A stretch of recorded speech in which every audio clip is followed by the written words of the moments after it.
Oh, it's going to be after the big plunge.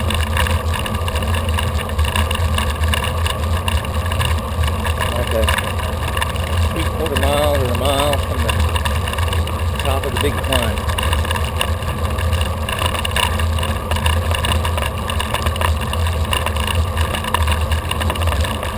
Yeah, it's still heading fast to the right. Pass over there. We'll see them coming. There's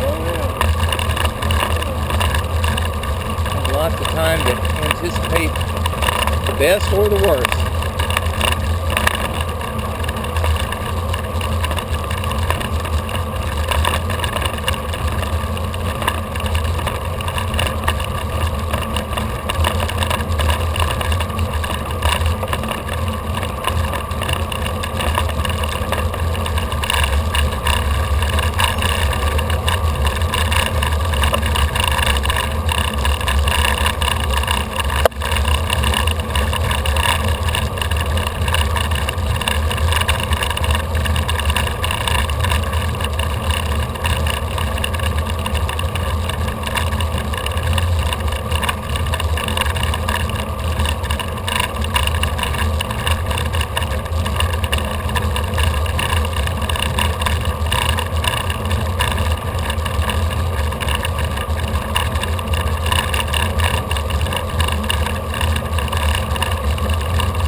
Yeah, we're great, thanks.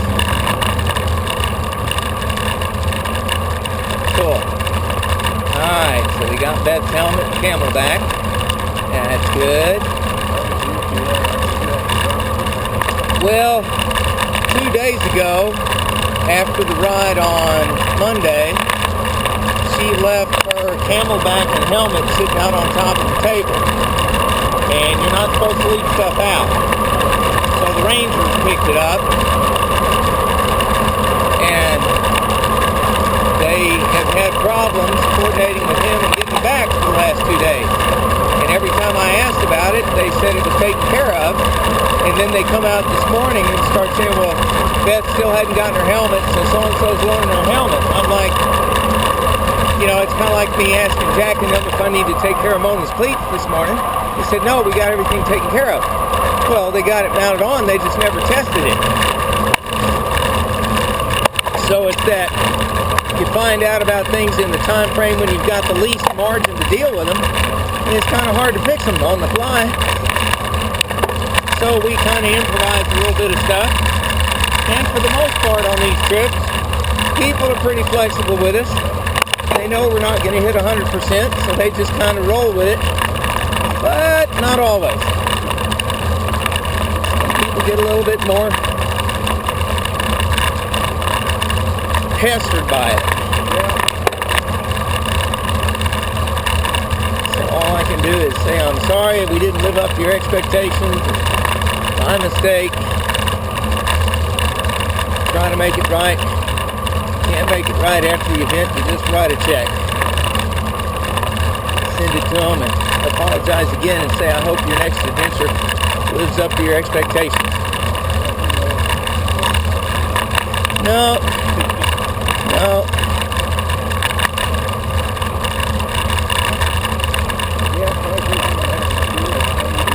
Amen. That's something my wife and I talk about a lot. There's only one thing you've got control over, and that's how you respond to it.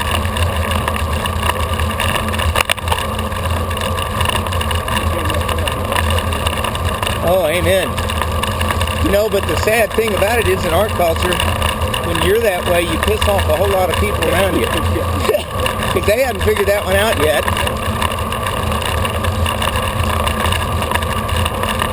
Well, I think one thing that I'm really kind of vacillating on now is whether or not I want to just totally drop the camping option.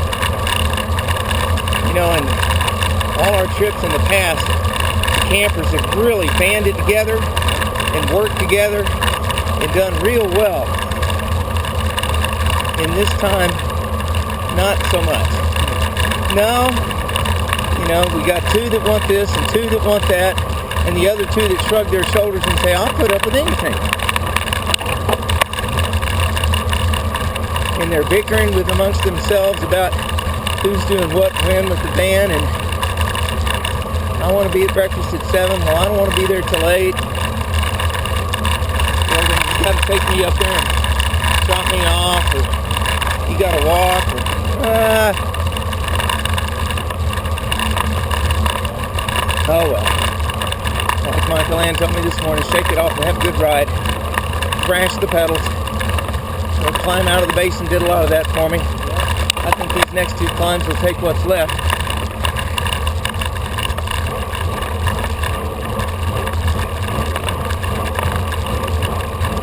Well, some of those issues, I'm going to have a great time. I love being out here. Oh, man, those are some big rocks that fell down there.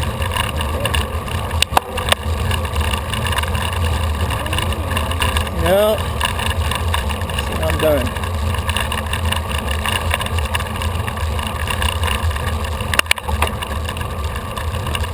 Okay. Woo.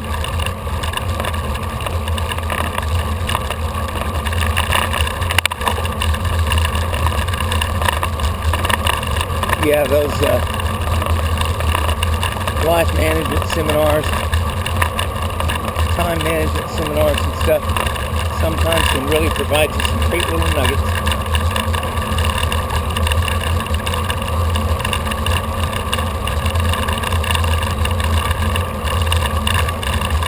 I'll tell you the one that I really enjoyed. A few years back, I got to go to a workshop put on by Disney Resorts, and they're the only remaining piece of the Walt Disney Kingdom that follows his protocol. And his belief was employee excellence and customer satisfaction drive financial performance. He refused to let finances make the decisions.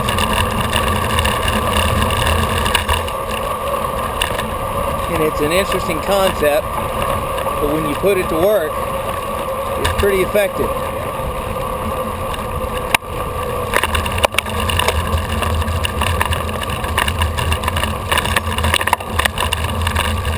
They're frontline minimum wage people, or lower end wage. They're not minimum wage, but their lowest wage point at their resorts are called cast members.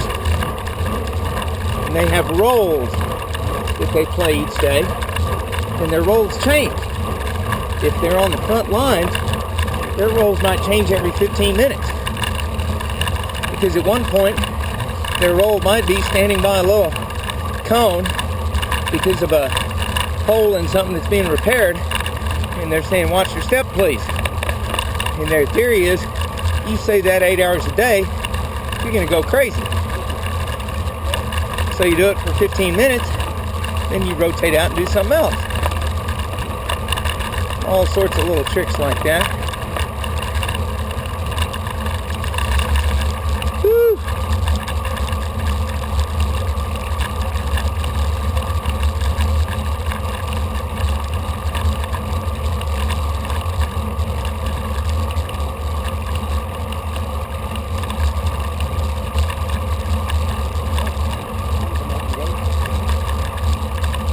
Well, that may be Charmaine, who shuttled up.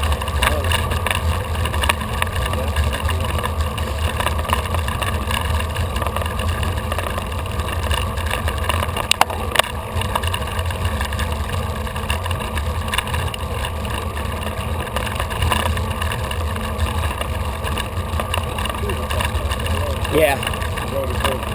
Uh-huh.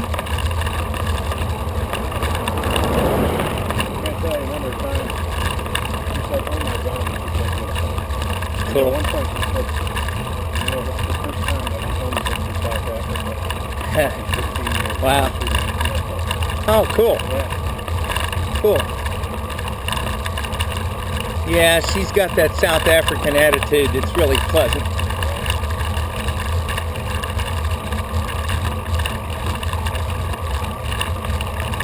They're very outdoor, activity oriented, very family oriented.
Top this hill and you're going to be able to see the big ones coming.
See the top of it now. It's at about 1 o'clock, 2 o'clock. See it? The top of it. And as you round the corner, you'll see more and more of it.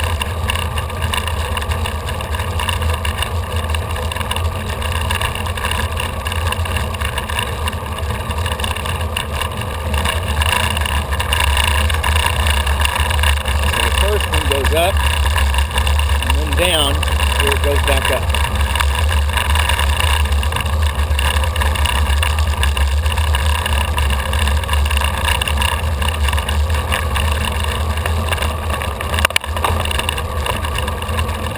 And I think Jack and Dad were both hitting about 52, 53 coming down it.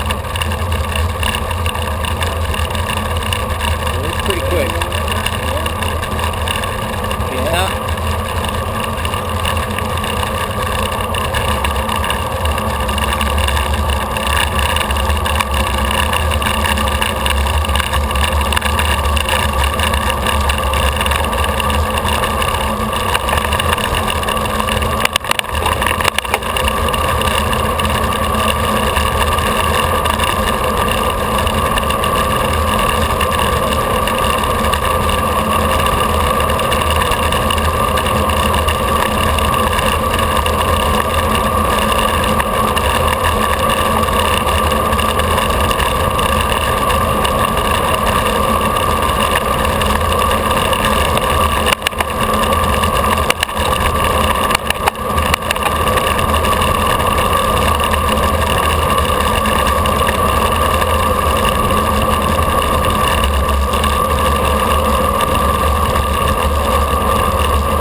aligned right now.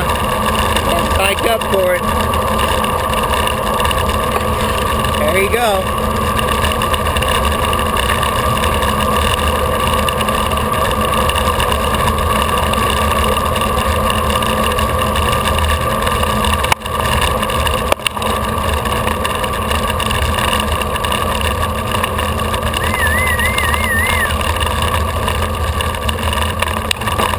Bicycle. Seizure later.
One down, one to go. I think I'm going to take a break. Get a little wind back before I take on the next one. Because the next one is harder.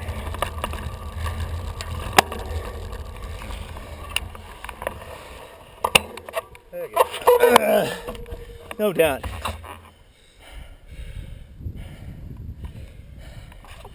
Whew.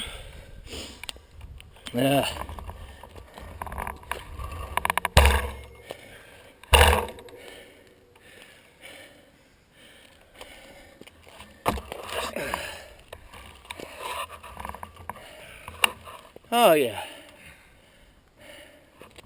Looks like Jack's coming. He's a little ways back. Got a little time.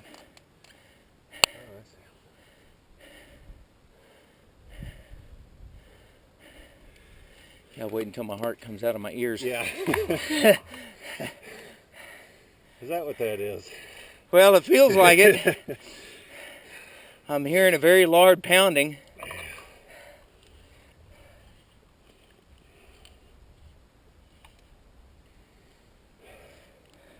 That must be Mr. Charles up there. Yeah. Yeah, I'm sure it is. I've noticed the runners take to the hills pretty well. Yes, they do. Sarah, Tracy, and Charles are just mountain goats. Yeah, yeah. I've never been a runner. Knees can't take it. No, when I first got into aerobics and Cooper was real big on running, I was looking for something for cross training for court sports, and I started looking into bicycles and just decided I'd rather do that than be alone with my pain. Yeah. Which is the way I describe running.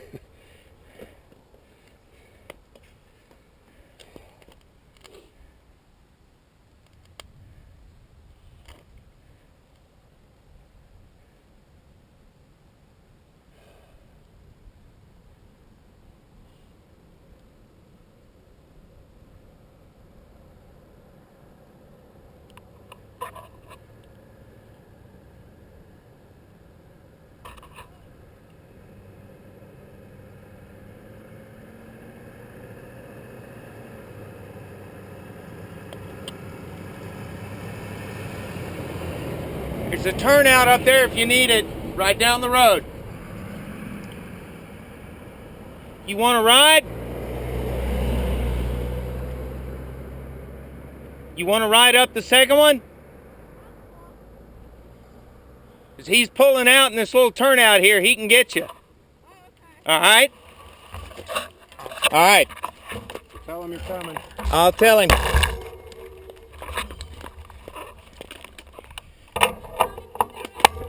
Say what? Only two? Yeah, this is the last climb. But it's worse than this one was. So if you had to walk this one, you're definitely going to walk the second one. It's a lot longer. Yeah, it goes on around that turn. Yeah, Charmaine's going to catch a ride up. Thanks, Jack. I'll see you up at the Vista. As soon as you get her, just come on up. Hey, Albert.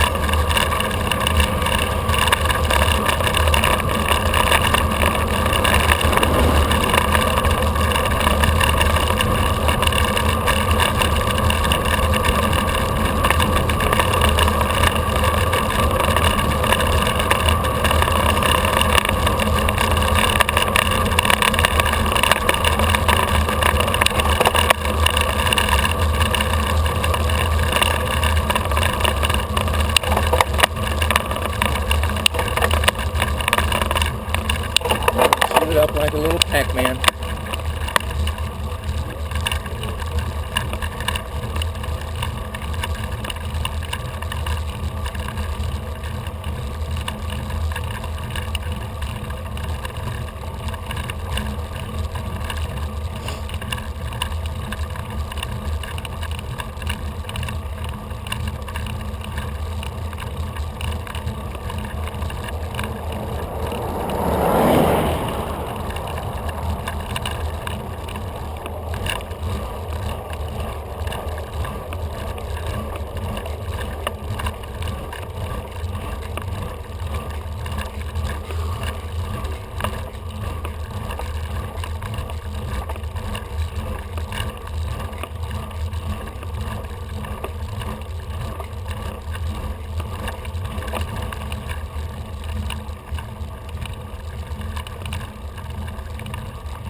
Yeah.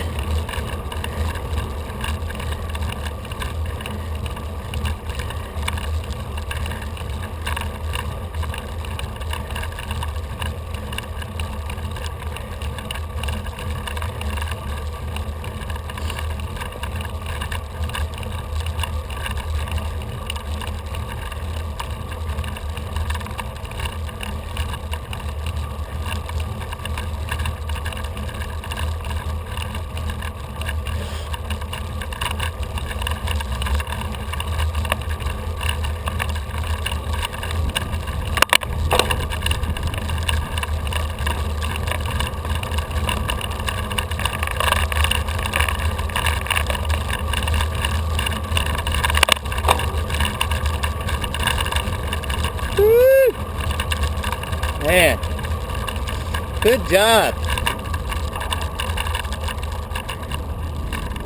Good job. So was it right? Was that harder than the first one? Was that harder than the first one? The one out of the... No, not out of the basin, but in that double there. Oh, yeah, it was just longer. Yeah. I really think the break between helps us a lot. Yeah. Thanks for waiting.